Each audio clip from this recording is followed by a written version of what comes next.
Chapter 19. The practice. Matilda found the house empty as usual. Her father was not yet back from work. Her mother was not yet back from bingo, and her brother might be anywhere.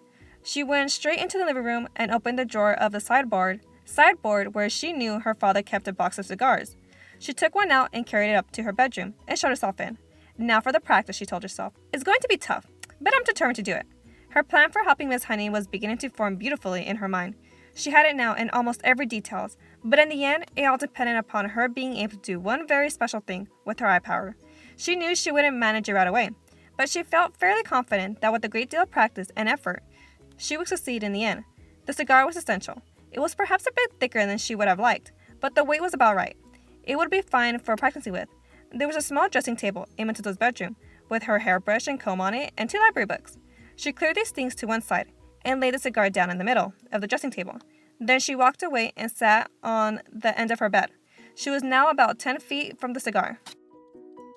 She settled herself and began to concentrate, and very quickly this time she felt the electricity begin to flow inside her head and gathering itself behind the eyes, and the eyes became hot, and millions of tiny invisible hands began pushing out like sparks toward the cigar. "Move," she whispered, and to her intense surprise, almost at once the cigar, with its little red and gold paper band around its middle, rolled away across the top of the dressing table and fell onto the carpet. Matilda had enjoyed that. It was lovely doing it. It had felt as though sparks were going around and around inside her head and flashing out of her eyes. It had given her a sense of power that was almost ethereal, and how quick it had been this time. How simple. She crossed the bedroom and picked up the cigar and put it back on the table. Now for the difficult one, she thought. But if I have the power to push, then surely I have the power to lift. It is vital I learn how to lift it. I must learn how to lift it right up into the air and keep it there. It is not very heavy. It's not a very heavy thing. It's not a very heavy thing, a cigar. She sat on the end of the bed and started again. It was easy now to summon up the power behind her eyes. It was like pushing a trigger in the brain. "Lift," she whispered. "Lift, lift."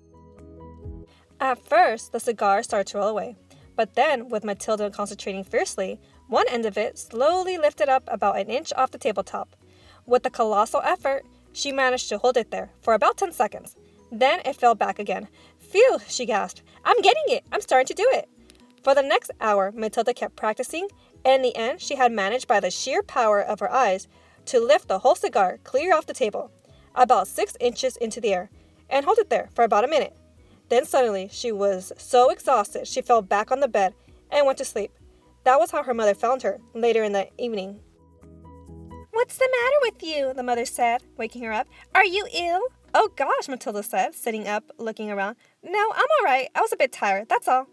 From then on, every day after school, Matilda shut herself in her room and practiced with the cigar, and soon it all began to come together in the most wonderful way. 6 days later, by the following Wednesday evening, she was able not only to lift the cigar up into the air, but also able to move it around exactly as she wished.